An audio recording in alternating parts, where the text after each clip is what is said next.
Gordon,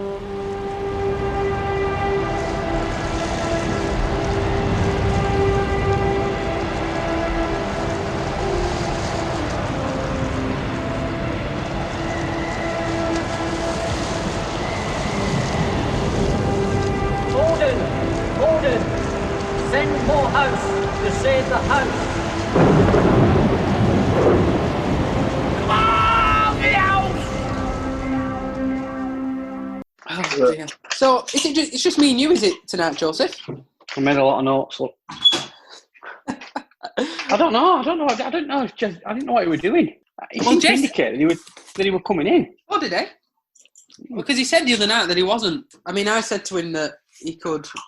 Well, if Jess doesn't want me to tell that story when he came to visit in Melbourne, I wouldn't. I just thought he would just stay off air because he didn't want me to tell that story. I mean, you're more than welcome to tell that story. Is it safe for work? Is it all right? Well, hello and welcome to the next episode of Housecast. We are proudly sponsored by Johnny Russell from the Art Caterers and Milltown Pies. You've got Joe Martin. No Jess tonight, so it's just me and Joe on this one. Joe, is there any truth in the rumour that Jez is not here because he's fed up with you bullying him about his about his batting stats? I profusely apologise for this. I just thought it needed to be in for context. Yeah, big bully. I mean, they've been discussed previously. By the way, Joe, who's eating next? It sounds very violent. That is my sister. I don't know if she's trying to eat the plate, but she's doing a good job. So tonight's guest, that you've already heard him, is a larger-than-life character, both metaphorically and literally.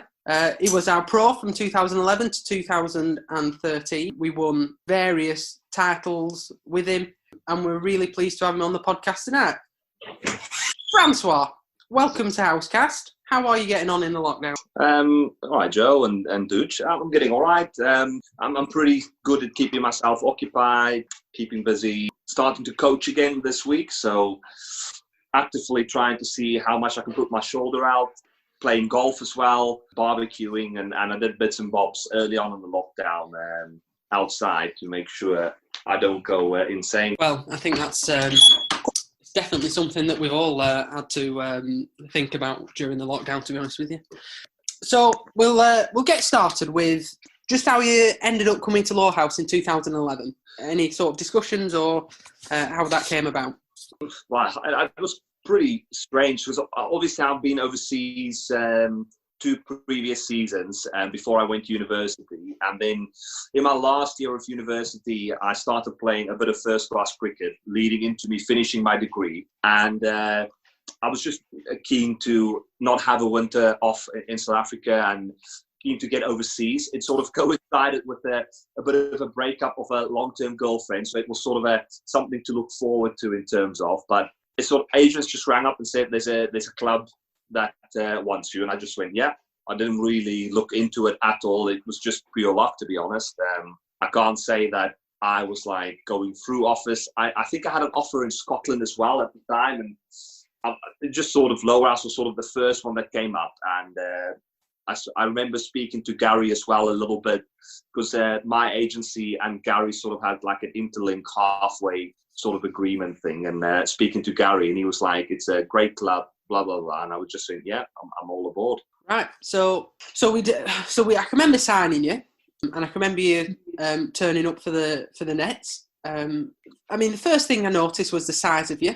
I'm only short, but I can remember you turning up and thinking, "Oh, geez, he's tall." I can remember doing, and obviously bowling in the Nets. I can't remember. What can you remember your first thoughts of Francois Joseph? Ugly, I'd say. I was struck by his ugliness.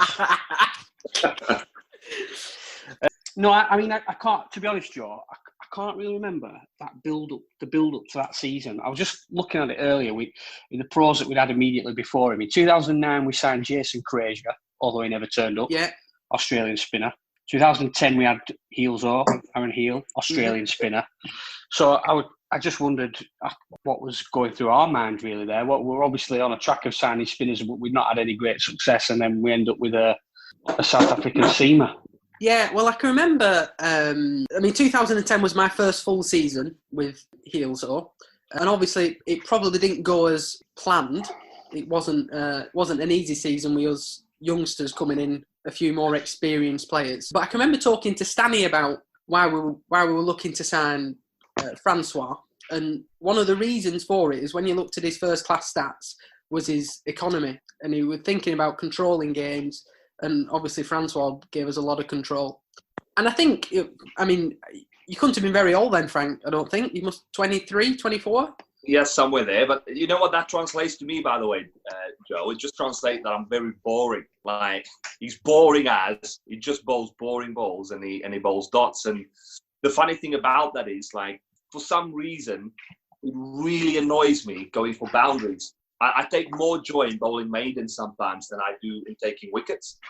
And I don't know if that is from not necessarily having the firepower to just run in and take wickets, but I somehow just thrived on, I hate going for runs. Like, it's like a big hate of mine. I would rather go bowl 10 overs for 20 runs and take 1 wicket than bowl 10 overs for 60 runs and take 6 wickets.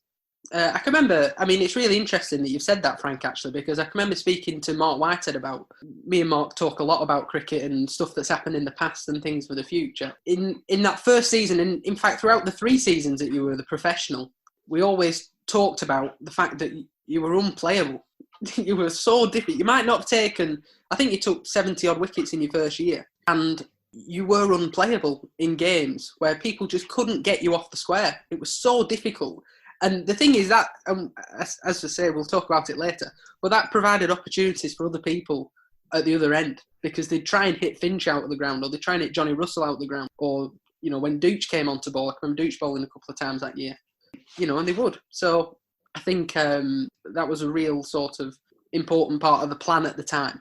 And the other thing that I can remember is one of the first people you spoke to was my dad, and the conversation you had with it. So, Francois, why have you come over here? And your word to him was, because I want to win the league. So there you go. That's the first thing. People must have thought you joined the wrong club at that stage. The funny thing about that is that obviously I've had 2 years experience beforehand, and sort of in my second year, I didn't have the greatest experience in terms of life outside. Like, I was still an amateur cricketer at the time. I had to work whilst playing cricket. Just everything about it as a 19-year-old kid on my own in Liverpool. Like, when I left there, I was like, I never wanted to come back to England. So, and then starting to break through in the first class system in South Africa, you very quickly realize, like, my background in cricket is I started playing cricket. I was at the Next today, and I was saying, like, when I started playing second team cricket at my cricket club, the older blokes were playing with tinnies of beer and cigarettes. Like, when the bowler ran in, they put their fag down next to their feet with a cab behind them. That's why I started playing cricket, like, as a youngster. So it was a very sociable and very, old school way of playing cricket. So when I started breaking into first class scene, it was just very apparent that, especially in the South African setup, that it wasn't very team orientated. And everybody was just happy about performing individually and making sure that they were securing their place. Like, averaging 40 and losing games was better than averaging 30 and winning games. Right, Jez? Hey, Jez. You all right? Yeah, good, thanks. I thought you weren't bothering, Jez. Yeah. Clapping went on. What, for 20 minutes? Yeah. Sociable, Joe. It's not like your area. I thought it was half past. I thought I don't know. I thought the message it might have been half past. Jez, we've got a couple of issues. This is just the side. The Lancs League website and Cricket Archive are down, so I can't access any stats. Right. Okay. Oh, it's down where I am anyway. So I'll just have to try and remember some of the stats. Well, just to let you know, I averaged 50 in 2011. What, with the ball? Yeah. And I took 105 wickets, so verify that, but I'm pretty sure that was my stats. I think you averaged 35 in 2011 and you took 75 wickets. Yeah. The weird thing, though, was, so like I was saying, when I signed to come overseas back again, having a bad experience in my last season, like when I was 19, and then playing in that setup where it was very individual, nobody wanted to play, I just wanted to come overseas and I wanted to play for somebody that wants to win. And I can vividly remember this, that 2 nights or 1 night before I was supposed to fly over, one of my mates came over to my house. We had a barbecue, we had a few beers. And I remember ringing up Gary, saying to Gary, so just tell me more about Lowerhouse. Like, I don't want to come over. I want just to come over and win. I'm not worried about the money. Like, at that time, my contract was minuscule in terms of pros anyway. And I just wanted to come over and win. Like, I wanted to play in a team that just were all pulling in the same direction. And it made it so sweet. Like, when we actually won the league, because I said this to David Rain as well, that was quite vocal. Like, I want to win the league. Like, everybody, I suppose, thought, like, it's just a very young, inexperienced kid just come over from overseas. And he's obviously doesn't know what he's talking about. And it was just nice that when we won at Tottenham, I can remember hugging David Rain and just saying to him, I told you so. And it was such a vivid memory that still sticks in my mind, because David was obviously emotional because it was so unexpected how everything happened. It was just, that's why 2011 will always be like the hallmark of my cricketing career, regardless of playing professional, whatever it may be. But that season, just how it all sort of came together. Yeah. So what were your initial thoughts of the club, Francois, when you first arrived? I've told you my thoughts. But what can you remember what you were thinking as you kind of... Not really. Sort of, Gary gave me a decent rundown in terms. He said it's a great community club. Everybody wants to get stuck in. He thinks you'll fit in really well if whatever you put in, you'll get out of the club. So I didn't have any initial thoughts. And I've always said this, the reason maybe I really fitted in well is my upbringing was sort of in a similar environment. Like, excuse me, I grew up in a very working man environment, sort of hometown in South Africa, where it wasn't posh and everything wasn't given.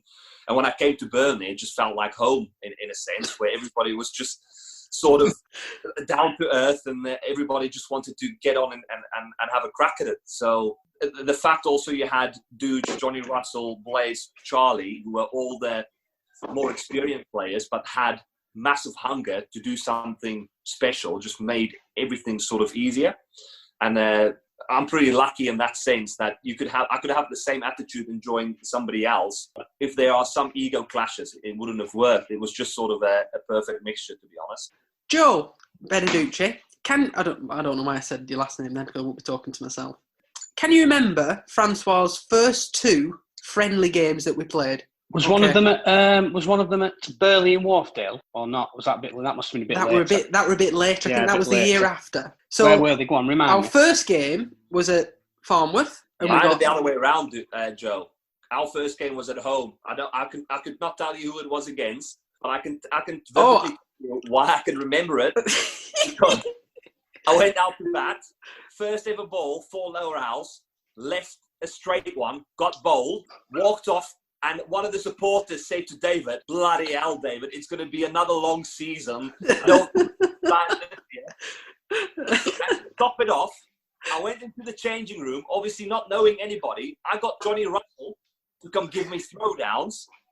Obviously, knowing what I know now, I would never have told him to bring his bat and gloves. But at the time, I went, Johnny, take your bat and gloves and we'll give each other throws. And he went like, no, it's not. I said, take your bat and gloves and we'll throw to each other. Obviously, knowing now, I would never have said that. But at the time, I threw him balls, he threw me balls. Well, we had like an hour in the net after I got bowled. You don't know how lucky you are. He's never trained for an hour, seriously, in his entire life. Oh dear. I don't remember either of the 2 friendlies, Joe, but I do remember the first league game. Yeah, right. Well, let's get on to that then. So the first league game was at Bay Cup. So our first league game was at Bay Cup. Now, this is a very, very memorable game for lots of people, for lots of reasons. Frankie, what can you remember from that first game? Being quite nervous and also playing at Bay Cup, your first ever game in the middle of April and in the height of the English summer was quite an experience for me. I don't think things will get that cold. It was quite an experience. But also playing against John Smuts, which was quite a renowned name at the time, a big-time signing for them. And I was just like, just making my way into the game at the time. I was just a little bit nervous to sort of, hopefully not embarrass myself. I don't remember anything in terms of the bowling. I think we sort of grinded it out. It wasn't a particular big score, but we didn't feel it was out of hand. And then sort of the the second part of the innings, I'm just quite proud that I'm the only one that didn't get out to Seafox. So I thought I batted quite well. Now, from the thing I can remember from that game was that I think we bowled them out.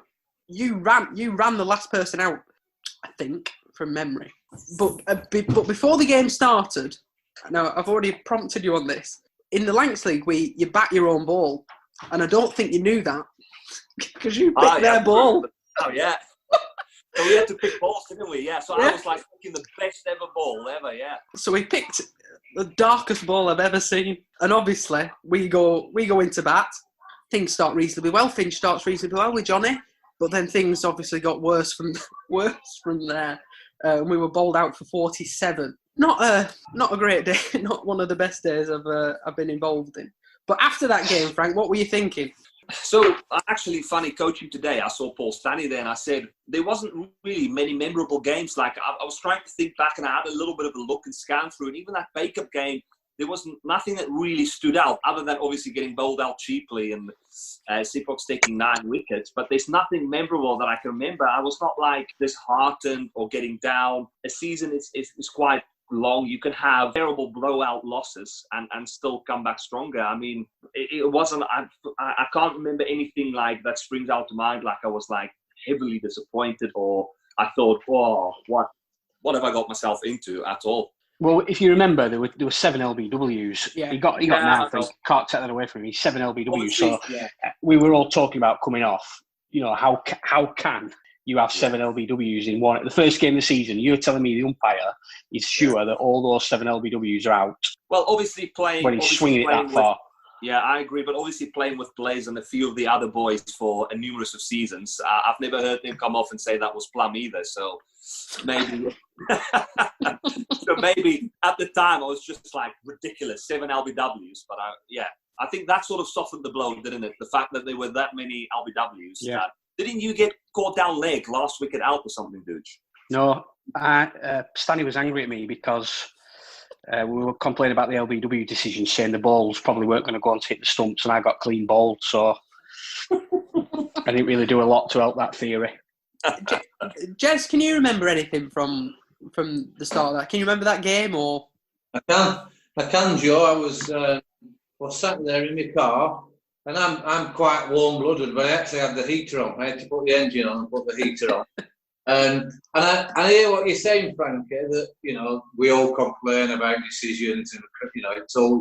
But that has probably got to be one of the most frustrating games as a spectator watching that. Because, you know, I went, you know, obviously from square leg, you struggle to know what the ball's doing or anything. And I walked around the ground a couple of times watching, you know, how this lad was bowling, and I can't remember witnessing anything like it. The LBs were outrageous, and I used to say that when I was playing, but that was a ridiculous game.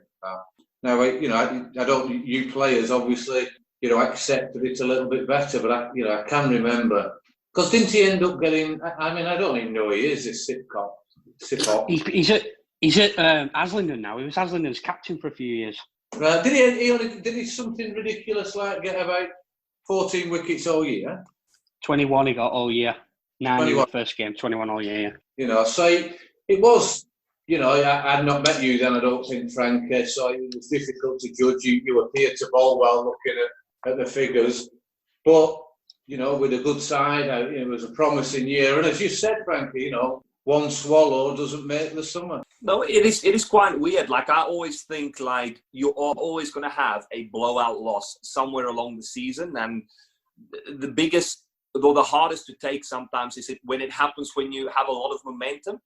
I found, like, obviously playing a few years in the league, like, early on, it doesn't matter how many games you really win or lose. It's sort of in the middle of the season where you really need to start. If you can string a few wins along somewhere in the middle of the season, you start steamrolling teams. Like amateurs start losing interest in the game. They go like, oh, we're not playing for anything. We can't be bothered. And when they play against, we're playing against Lowerhouse and they've won 10 games on the trot mid-season, they're like, once you get on top of them, they sort of don't really fight back. And I think that happened halfway in the season. It would have been a lot more devastating than first game of the season. I think first game of the season, it was sort of just a reality check saying we need to work a bit harder. And I think it was then very easy to motivate everybody to get back to working hard.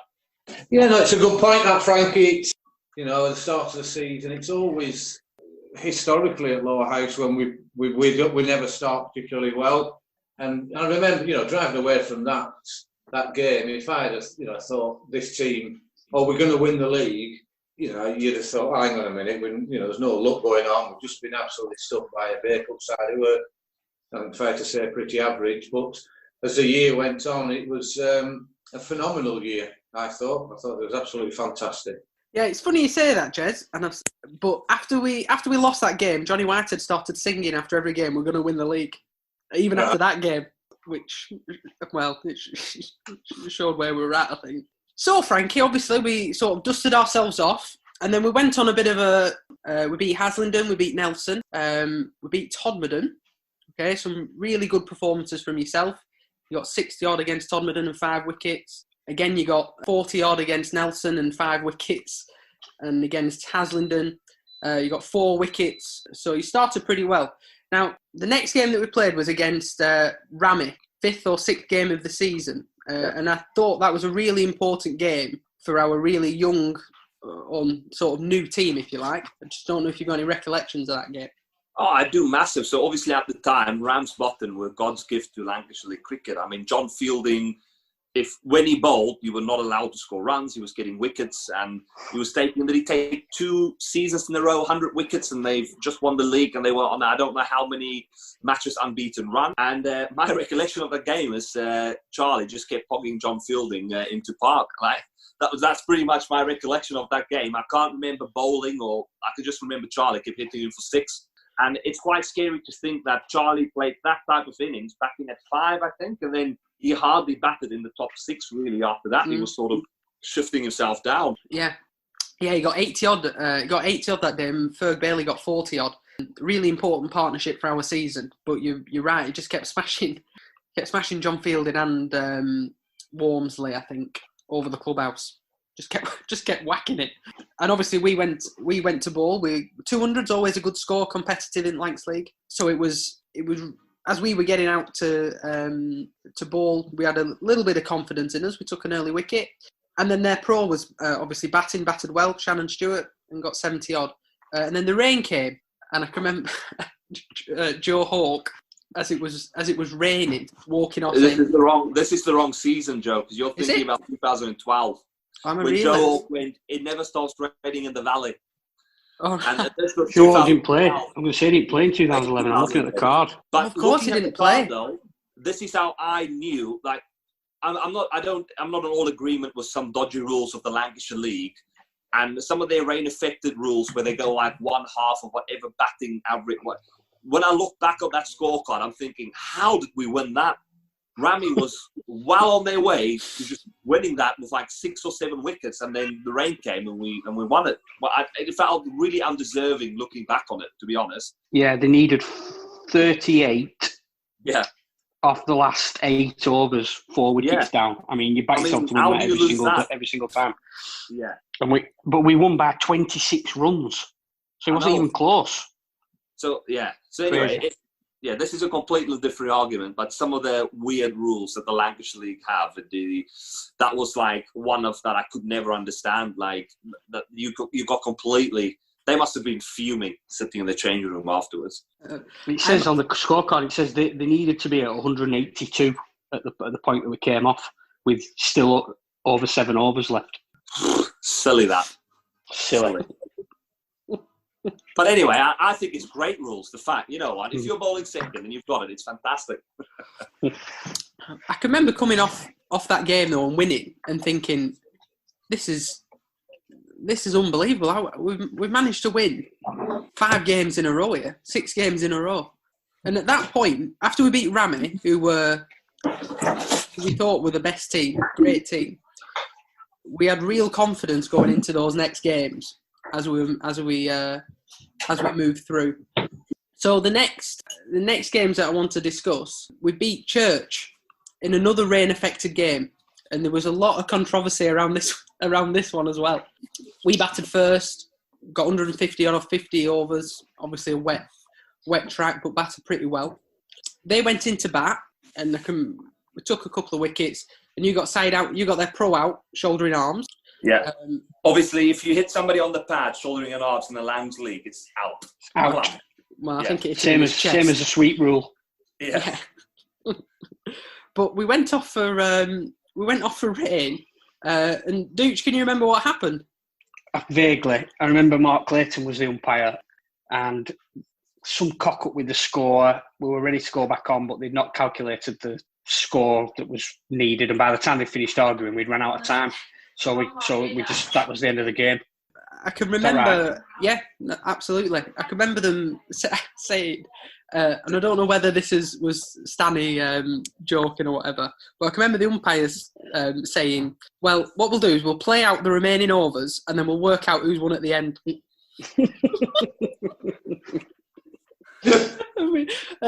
But they ran out of time, and I don't think Mark Clayton umpired another game after that. I think he gave up. weren't happy with it. But obviously we won again, and we carried on winning. Put a good run together. We got beat by Rottenstall, but then we had a big derby game against Burnley at the club, and this was the introduction of Hassan. So Hassan had come back to play at this point. He was available and ready to play. Just to point out, sorry, Joe, when did Yeah. Ben come back? Because Ben was sort of a late signing as well, because he had appendicitis, didn't he? So Yeah.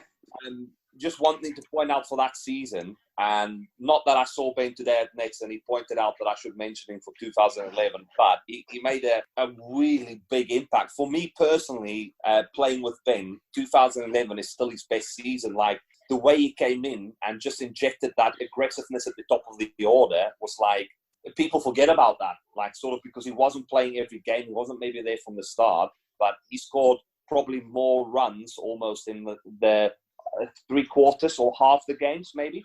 Well, I think his appendix had burst, hadn't they? And he had to. Yeah, and he had a wedding as well, didn't he? He got married. Yeah. Yeah. Well, this Burnley game was the game that he came back. This was his first game back at the club. Can you remember who the pro was that year, Francois? Yeah, so the funny thing about that is that at the time we were doing our level 2 coaching, and all the pros had to go to the same time. And I think Gary was the agent of Cole's pro and Burnley's pro. So I had to drive them all over to Bradford, so like pick them up in the morning and go over to Bradford to do our level 2. But yeah, it was Imad Wasim. Obviously now very well renowned Pakistan international, a very good 2020 bowler. But when he was pro, he was sort of a bedtime bowler and more of a batter. Yeah, absolutely. I do remember Charlie getting to him at the game at Burnley. Yeah, no surprise there. But Charlie was chirping at him all the time. He was out in the middle, and he ended up complaining to the umpire. Yeah, I can remember that. So Hassan got 50 odd this game. Obviously a quality player. You obviously wouldn't have seen him play before, Frank. He didn't come training. Oh. So, and obviously that was the first time you saw him. How good a player do you think he was?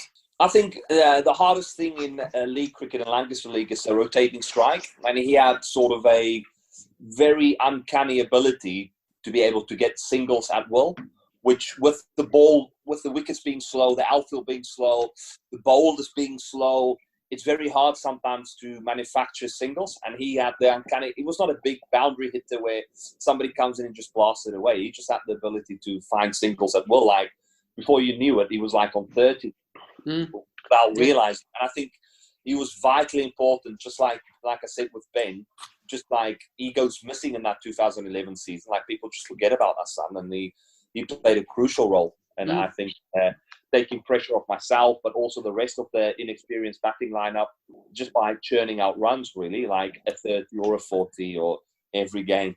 Yeah, absolutely. Joseph? Yeah, we've had an anonymous question about Hassan actually submitted. It's not actually a question, it's a statement, but it's anonymous. It says, I think Hassan Khan would have outscored Blaise if he'd have played the same amount of games. Discuss. Well, yeah, I mean, if you're looking at the average, then yeah, I guess it would. But it would. I think they're very different. If Blaise had played on the same tracks that we play on now, I don't know, Jez. Would he have scored more runs? I don't know. Well, I mean, I'm not sure who sent it in, Joe, and I don't Dooch, and I don't know if... It's anonymous. Yeah, but I'm not sure if you know who sent it in, but I've never heard as much all shite in my life. But it's there, if he plays as many games, if he keeps himself fit, but there is no one can hold a candle to Blaise. Nope. No, and you know what the funny thing is though, Jace? So my first season, obviously I've come over and sitting in the changing room and everybody is going like, oh, Blaise is here. He's like the best player you've ever seen at Lowerhouse. And he had a very average year, really. I honestly went back to South Africa thinking like, oh yeah, obviously he's good for amateur cricket and he's just a good player. And yeah, he's all right. But 2012, that knock he played against Enfield, I was like, I can't explain how good that was. I can't think of many professional players I've played against or players that I've looked up to that could play that sort of a knock. And that's sort of where Blaise elevated himself. I just think in 2011, he never really needed to do that. I think it was just sort of, we just got enough runs every time. Our bowling attack was so tight that we never really just needed to score any big runs. And he just got enough runs every time when we needed. Yeah, no, Frankie, I agree. And he's done it the last 4 or 5 years. You know, he's not one to push himself where, you know, he maybe should be batting. He'll do the best for the team. And, you know, I know I had a little outburst then, but looking over a full career, you know, the times Blaise has batted on poor wickets, on good wickets against really top pros, and you know he's the lad you say one of or the best batter that's played for Lowerhouse. All circumstances taken together, I dispute there's been a better batter in the Lancashire League. All circumstances taken together, but that's cricket. Yeah. Got to throw in the sides he was playing in for a lot of his career as well. Yeah, exactly, and the wickets he played on. But no, going back to Haas. He was a special player. He could adapt. He was a very, very intelligent cricketer. The way that he batted, he could work bowlers out. He could, like you said, Frankie, he could work the field. You know, he could keep the scoreboard going when things were tough. He was an absolute top quality cricketer, and it's a shame he couldn't play for us for quite a bit longer. He had a really great lad as well. Yeah, he had a real positive effect on the dressing room. Yeah. Always willing, if you asked him anything, he'd always offer advice or an answer. Yeah, he was brilliant. I can remember really having some good chats with him about. And he had a pet tiger as well, didn't he? Yeah, he had a pet tiger. Back home, he had a pet tiger. So obviously, Frank, we go on a run. We actually played Burnley back to back. We did, yeah, Sunday, and we won both games. I can remember you hitting a massive 6 at Turf Moor. Me? Oh, well, yeah. I'm really disappointed in that, to be fair. It was Cappy. And I was grafting all day, Cappy bowling donkey drops, and I kept patting everything back until about somewhere in the last 5 or 6 overs, and I hit him sort of nearly into a Turf Moor. It's quite a sort of, not a claim to fame at all, but it's something that I would always wish it would just went like 2 meters higher, that it could just go into Turf Moor, so it could be a great story. Yeah. It were massive, Jez. Is this the game where Charlie was in their pro? Yeah. Yeah. He just wouldn't shut up. He was just at him all the time. Can you remember how he was out? He tried to ramp Francois. He got 14, but he batted for a really long period of time. I'll say we're crumbling around him, I think. And he tried to ramp you, and obviously he was bold. And Chaz made sure he knew what he thought. Made sure he knew which way to go back to the changing room. Just to put this out there, I was just bowling that quick. That the obvious option from going for 6 was to ramp me. Well, just to put that out there, that was the obvious choice for playing that shot. I mean, that's what we were thinking as well. So we go through that season, Frank, as you say, building a lot of momentum, building a lot of confidence. As we were progressing through, we were top of the league, close to top of the league for the majority of the season as we progressed through. Can you remember what you were thinking at the time? Obviously, it's a pretty young team. You know, I was 16 and Johnny was 15, and Ferg and Matt Walker were 17. Can you remember what you were thinking? Not really thinking, but like I always, maybe now when people look back in nostalgia and people go like, oh, Lowerhouse started this junior setup and did everything. But if you look back in 2011, the junior players, like I think probably the best junior player, I think you scored a couple of runs, but was like Fergus with his bowling. Played a massive role being able to bowl a lot of overs. There was not like the 7-over rule with you standing up in the stumps. He was able to bowl lows and he played a crucial role. But everybody else sort of didn't really contribute in terms of necessarily loads of match-winning performances, but we were just a good group where everybody was just happy at the time to contribute whatever it may be when it was in the field. And I was not thinking like, oh, here we go, we're going to win it. But I just think we had such a unique time at the club that everybody was, I remember Thursday nights, how intense fielding training was, how committed everybody was there. We had such a camaraderie as a whole that it was just a sort of a special time to be involved. If we won or lost was sort of irrelevant. We sort of just, everybody bought into the idea that it was always, when I started playing, was like the best fielding teams are always in the top 3 in the league. That's a fact. And if we could be one of the top 3 fielding teams, it would naturally mean we'd be in the top 3 teams in the league. And I think winning or losing was, like I said, was irrelevant. And I think everybody just, the enthusiasm that the youngsters brought, the energy and the hunger that the older guys had, obviously seizing the opportunity that this could be a special season of winning something, it just sort of molded together perfectly. Do you have anything to add on that, Joe? I remember training on the Thursday nights being brilliant, and obviously it's easy to say that when you're winning side, and I think we've talked about this before. When you are winning, you know, it's very, very, or it's easier to get people pulling the trap out on Thursday nights. So it is a bit of chicken and egg. But I do remember Mark Whitehead used to come and watch us train, and he said, "I can't believe what I'm watching." He said it's just brilliant how the standard levels that you're getting on a Thursday night, and it is that old adage, train hard, please, and we were certainly doing that at that particular time. I mean, you're right, Joe. It was really intense. Everything was purposeful, and we made sure that we covered all bases. I mean, some of the drills that we did were, well, I just stood behind the stump, but some of the drills that the other people did were so difficult, but they made us better cricketers and really improved us. And we were an unbelievable fielding side. Mark Whitehead used to say we were close to a county setup with our fielding.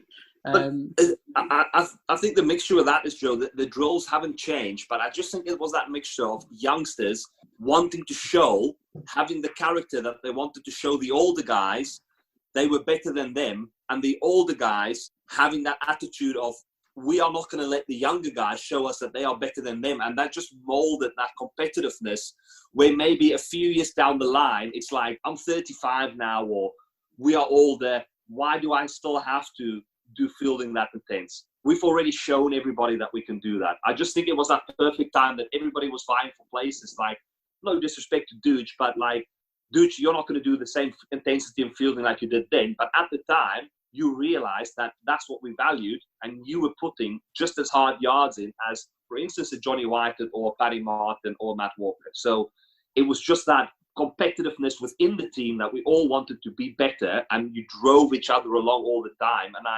this is where, for instance, a Blazing Charlie, like, I don't know where he gets the drive from. He's been playing cricket for this long. Like, I'm already fed up with playing cricket, and he's like 50 odd, and he still puts in the hours to be physically ready to perform on a cricket field. It is astounding, and he's an amateur player. I mean, he's still been training during the lockdown. I mean, I've spoken to him, and he's been doing like catches on the like spring thing. I don't know what it's called, but throwing himself catches and stuff like that. You know, to keep his eye in, to make sure he's, you know, if at some point we're called upon after the lockdown, he's ready. He's ready to go. I did see him today, actually, funny, Joe. I saw him today on his bike, driving past, and he stopped and we had a chat, and he had his weatherproof golf gloves on as these cycling gloves. The lengths he'll go to get away from Lindsay for an hour. Looking at the side though, chaps, if you look at, I've just been looking through the players, you know, the amateurs and Frankie. There's great players there. Yeah, you've got the we will work hard. there's clearly always a good team spirit at Lowerhouse, but there is some top players in that side. It is, Jace, but how many of those top players? So this is what I mean about the nostalgia, though, Jace. Is at the time, now looking back on it, they are fantastic players. But how many overs did Paddy bowl? How many runs did Paddy score, for instance? How many runs did Joe score? How many runs or wickets did Matt Walker score or wickets he took? How many runs did Johnny Whitehead score? I don't think it was like we had the best junior scenario. I just think as a team, everybody just did their job. Like Finchy had an awesome season with the ball. Like I already said, Fergus did a fantastic job with the ball, and with the bat, we all sort of just chipped in, making sure we got more than the other team. Like we only had to score 150 more than often than not, and we won the game. Yeah, absolutely. Yeah, I agree. But what I'm saying, you've got the depth there. You know, yeah, the figures, speak for themselves, but you've got the depth of, someone needs to step up to the plate because you've had 2 or 3 injuries, or Paddy Martin's been banned early in his life. For the 4th time, probably, yeah. Yeah, but you need 2 or 3 players. Lewis Marsden's there. Matt Walker's a young lad that's in there. Obviously, Charlie and Blaise Dooch. Fergus is playing well. There's no weak players in there, which is quite rare for any amateur club. Never mind Lowerhouse. No, I think we were quite fortunate that we were brave as well in just throwing the ball to people and saying, show me what you've got. Like, I think it was just like a horses for courses type season. And I think we can't compare it to any of the other seasons that I've played in, that it was just that sort of that magic season where everything Charlie or somebody decided they were going to do just worked. Like, bar the first game, obviously we got bowled out for 47, but everything sort of came together, and more none so than playing against Rottenstall against that game. I can remember walking up to the pitch and it was underwater.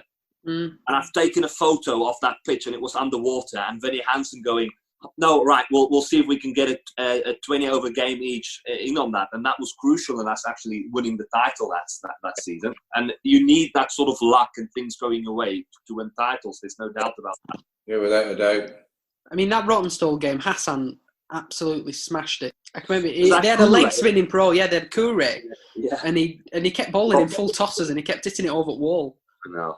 Again, that's a game that realistically we shouldn't have got on.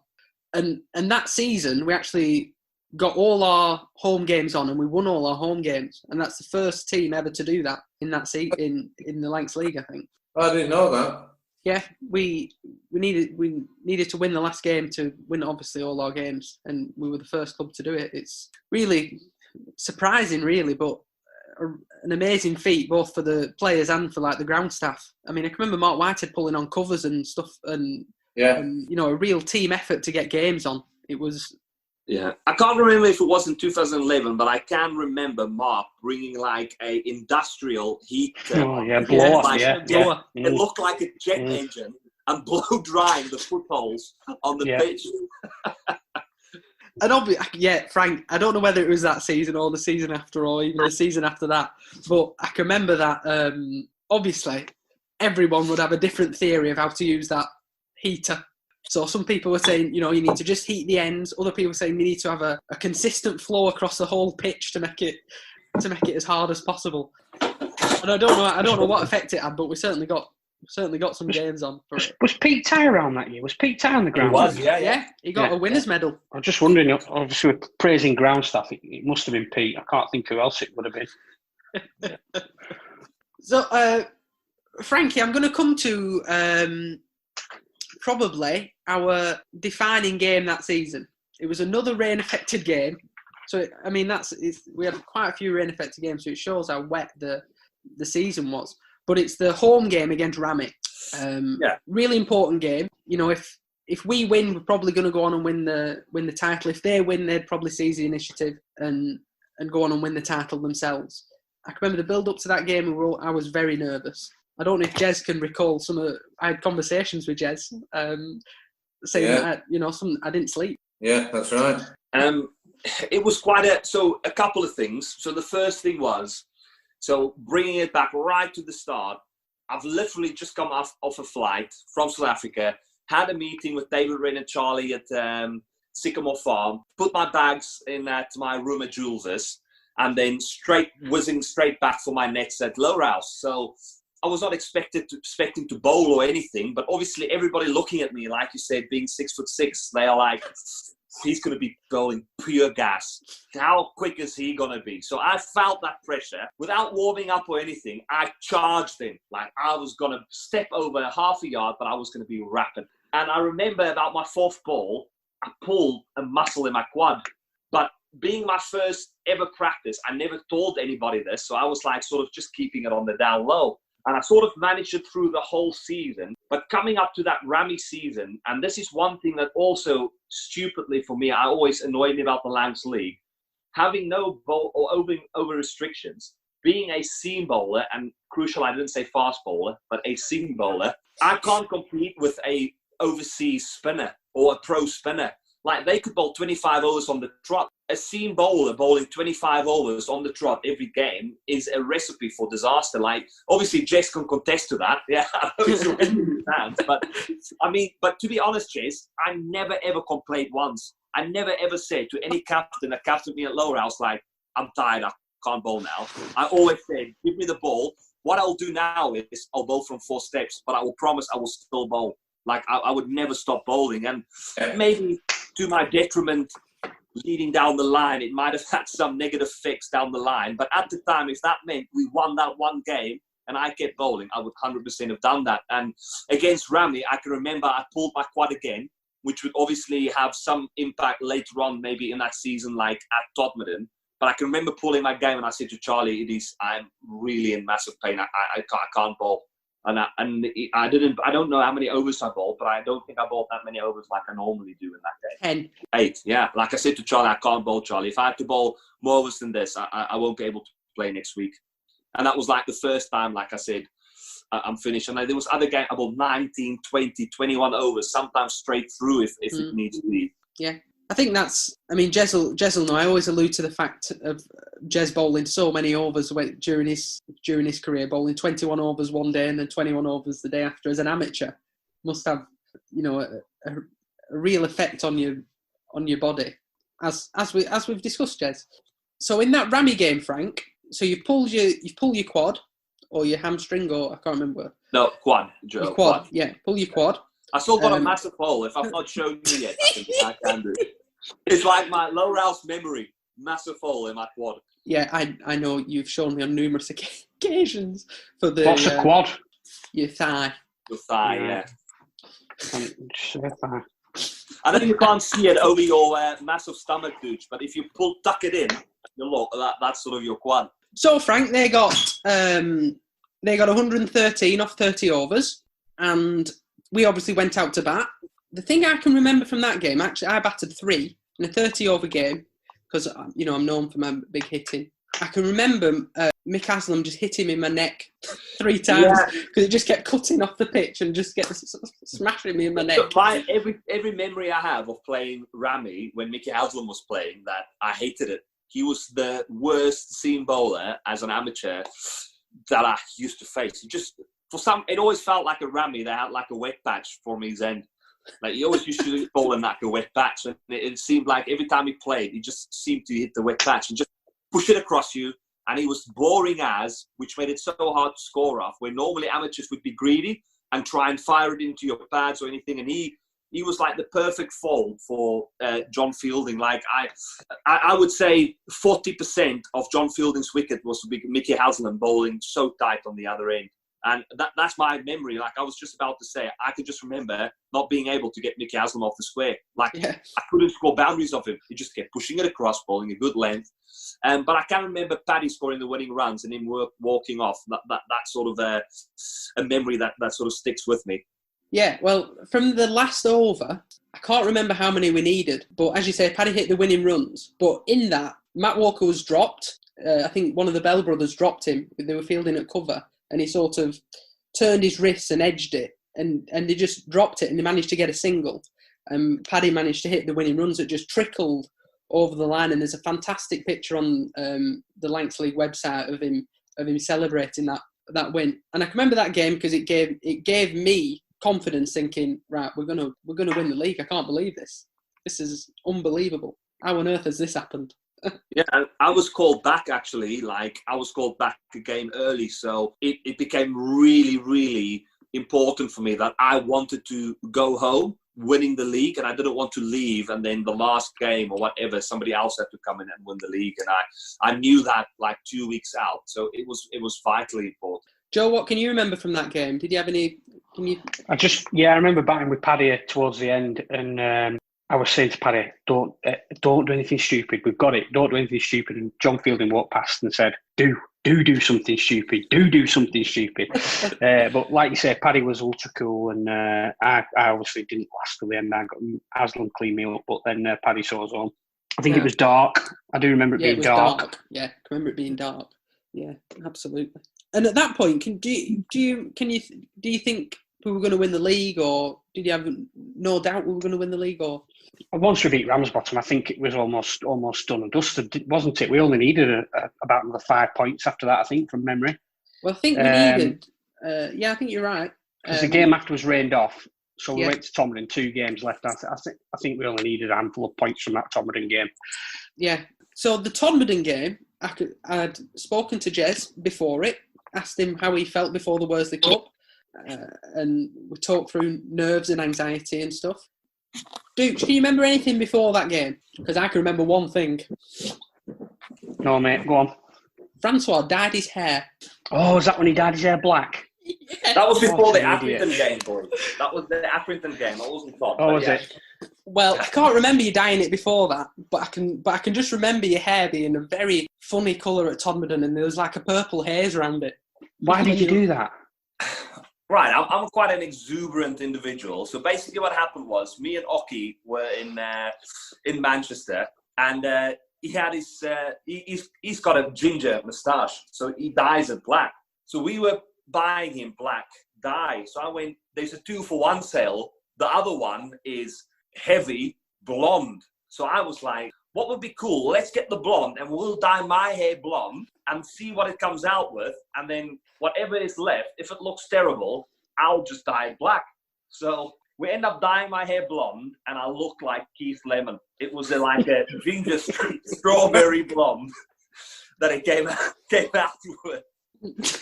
So we sort of decided, right, I don't think this is going to work. I'll just dye it black straight away. And obviously, 2 blokes doing it. It came out quite patchy in terms of my scalp was black. It was probably not the best thing to do a day before the game, but yeah.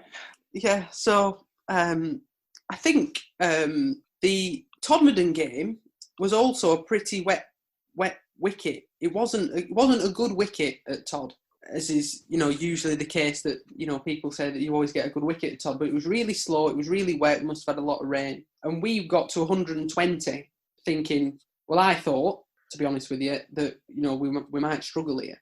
They had Kaiser Abbas, who was a really quality bowler. Again, there's another picture on the website from this game that I think shows the wicket. But I can remember getting 120 odd and thinking this isn't going to be enough. Going to be nowhere near enough. But Paul Stanley said to us 120 would win us this game. 110 would win us this game. Do you remember your thoughts during that batting innings, Frank and Dooch? No, I don't really remember anything from that game, if truth be told. even though we won the league. I remember coming off afterwards, after the game had been won, but I don't remember. It's funny, I don't remember Paul saying that'd be enough, but sounds like the sort of thing he'd say. But I don't remember. I'm just looking at the card. I mean, how much better is league cricket now? The pro can't bowl 25 overs, or any bowler can bowl 25 overs. Absolutely. So much better. I think it keeps everybody interested. I don't mean just the players, but I think it keeps everybody interested. And the fact that it can change. It makes the captain have to think about it as well. Yeah, definitely, absolutely. You actually have to captain, because Sav would have been able to go into those games knowing that he didn't need to find a bowler from one end. Think about one end. Yeah, exactly. Think about one end bowl. Some guy bowling. I can remember Matt Walker hitting a big 6. It bounced into the. I remember it bouncing past the changing rooms. And as we went on, Francois, you should be able to inform us about what happened when we went out to bowl. So the day before, we actually played East Lancs, and we literally went on for a couple of overs. And I obviously struggling with my quad the week before. I went out to set for a quick single, and I just felt, well, this is not right. So I was nervous all the time about the squad. So I didn't face a lot of balls. I can remember pulling Kaiser Abbas for a 6. And then next ball, he bowled an arm ball, and I still tried to pull him for 6. And by the time I was set for pulling, I think he bowled me or LBW. So all in all, I thought, this is a blessing in disguise. I can have time to rest. So running up, first ball, bowled it, and I just felt a massive pain. And I just said to Charlie, Charlie, I feel I can't bowl. But what I can do is I can bowl from one step. And honestly, I said, Charlie, I can try and run in, but I feel I can't. But I can bowl from one step, and I can bowl as many overs as you want. And Charlie just went, yeah. And if you actually look back, I think that must have been my most economical spell I've ever bowled for Lowerhouse. And I literally bowled standing in the popping crease and just doing like, you know, like you do bowling drills with kids, like doing like one arm up and bowl. And I just you stood up and I just bowled at your gloves. Yeah. All day. That's all I did. All day. You bowled 18 overs, Frank. None for 29. No wickets, because I dropped one of my own bowling and I split my finger. I can remember there was blood pouring out of my finger, and I've got my sweater because I had everybody sign it the evening afterwards, and blood everywhere because I wiped my finger on it all the time. I would estimate that I dropped between 6 and 10 catches that game. I dropped Simon Newbit 3 times off your bowling. And yeah, it wasn't a good game behind the stumps. But yeah, I can remember you bowling off one step and just them not being able to hit you at all. But Finch obviously was amazing that game. He got their pro out. You had to stand at slip, I think. I can't even remember, Joe. But I think you had to stand at slip. Though, at the time, I felt like if me and Finch are bowling in tandem, people weren't going to get many runs. Either I was going to get 5 wickets or he was going to get 5 wickets. And we were building pressure from both ends. We were not express pace, which playing in the Lancashire League is perfect because less pace on the ball makes it harder to score. Like slow wickets, slow outfields. The wickets aren't great always. Like you can't just throw your hands through the ball. If they do get an edge on it, it only goes for 1. Where if you're bowling 85 miles an hour, those edges goes for 4. Plus, nobody in the team can catch those in the slips, can they? So, not in our team, anyway. Definitely not. So it just was a perfect combination of complementing each other bowling-wise. Like I think even now, like I still highly rate and I like bowling with Finchy or a type of bowler like him who can just dry the runs up. Because I know I'm going to dry runs up. So if we dry it up from both ends, I know I'm more than likely to take wickets. Yeah, I mean, I think in that game, he just managed to find a rhythm and consistency that just allowed him to bowl in one spot. He got their pro out with one of his leg cutters that just sort of ripped off a length, and it took his glove and you caught it. And it was absolutely incredible to watch. So obviously as we go, we're going through that game, steadily taking wickets, they're not being able to score. And I think there is, we're really going to go and win the league. And obviously Finch took the last wicket. It was a stumping. It was the only one that I caught during the day. And again, I just genuinely couldn't believe that we'd won the league. Properly couldn't believe it. Yeah, I think the video does it justice. Like just the fact, I've never felt so much raw emotion of everybody screaming and running together. Like I can't explain that feeling, like that pure emotion. Like, and the only thing that rivals it is probably the Worsley Cup at church when I took that final wicket, and I can remember vividly just standing there and just screaming like, and everybody running on, and that emotion, it's sort of addictive because you can't recreate it, and it's very difficult to recreate it. And I think that's why a lot of guys still play, because they are chasing that feeling all the time. And it was just such a special moment, and all of it. Jules was crying. Like I said, David Wren, everybody, it was just special. It was just an absolute special moment. Yeah, I watched the video the other day of us winning that league in 2011. And when after we took the last wicket, you can see Blaise running in the top corner, like swinging his hat around, like he was in some kind of rodeo or something like that. It's a really Tiffer was there as brilliant. well, wasn't he, from memory? Yeah, Tiffer was there. I think there's a picture of him on Kipax or something like that, where you can see Tiffer. Really, what were your thoughts about that, Joe? I know you said you can't remember anything from the game, but you can remember it afterwards. Yeah, I mean, it felt like we were always, by that stage, it felt like we were always going to do it. So I know what you're saying, the raw emotion was there, but it's not like when you win a cup, for example, and it's in the balance. We kind of built up to that moment for a couple of weeks. But yeah, it was brilliant just to see everybody there and pitch invasions and stuff like that. Just, like Frankie says, you can't really explain that. Just looking at, you get to be part of it, really. Go on, Frank. No. So just one thing I want to really add for people to just give a bit of perspective, because I do think maybe from the outside looking in, people don't appreciate certain members of that 2011 team, and we very hardly speak any positive words about each other. But the likes of Dooch and like a Johnny Russell, I think are crucial members of an amateur winning side. The way they conduct themselves and the way they were fantastic team members and the way they just enhance their enthusiasm in the team. I think later on, maybe in 2013, we've lost a bit of that character in the team. And it's in a professional setup, you don't need it because everybody gets paid to play. You are there to do a job. But in an amateur side, you do need characters in the side. And I do think maybe later on, we were valuing talent maybe a little bit more than character, and it maybe affects performances. I don't know how maybe, for instance, Dooch and Jace feels about that opinion, but I do genuinely feel like that is a crucial part of a winning side, is that you do have characters in the team, that it does play a role in. I agree with you, and I think it does play a role, but it's a brave selection policy to ignore talent and pick character. And there was nobody getting left out of that side because me and Johnny were good lads. That's definitely not. Something that just went hand in hand.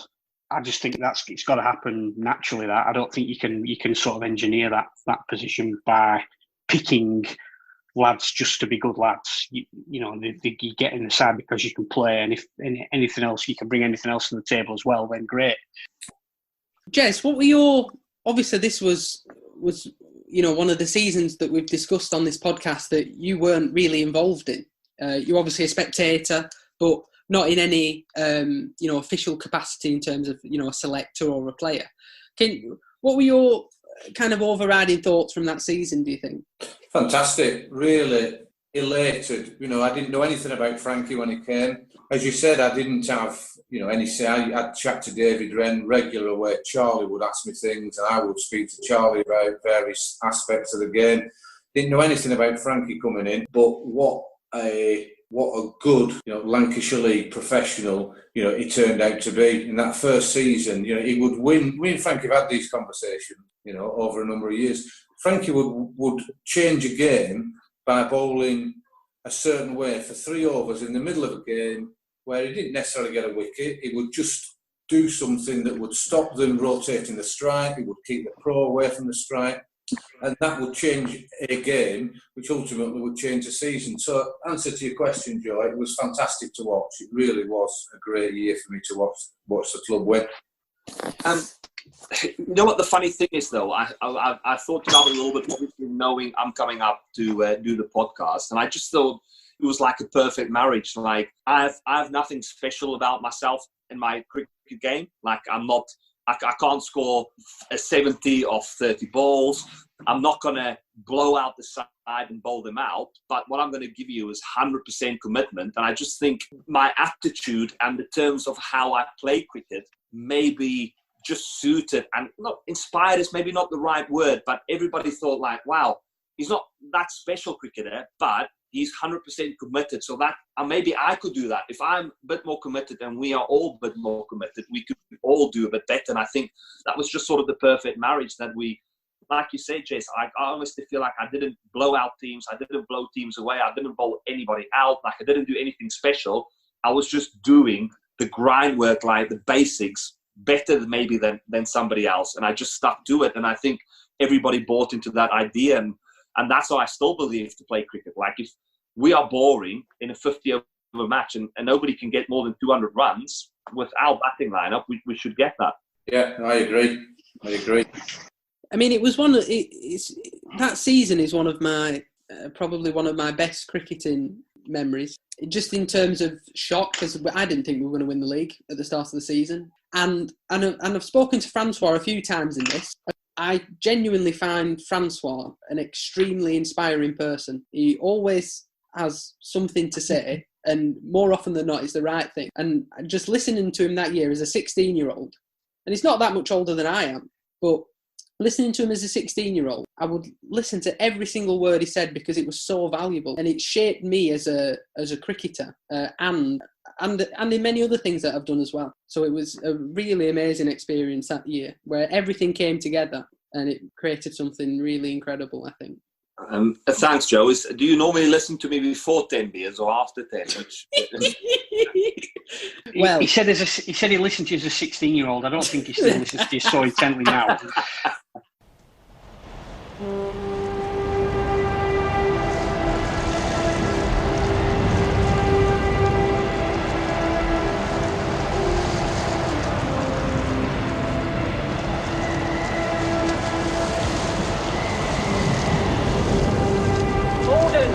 Gordon, send Morehouse to save the house.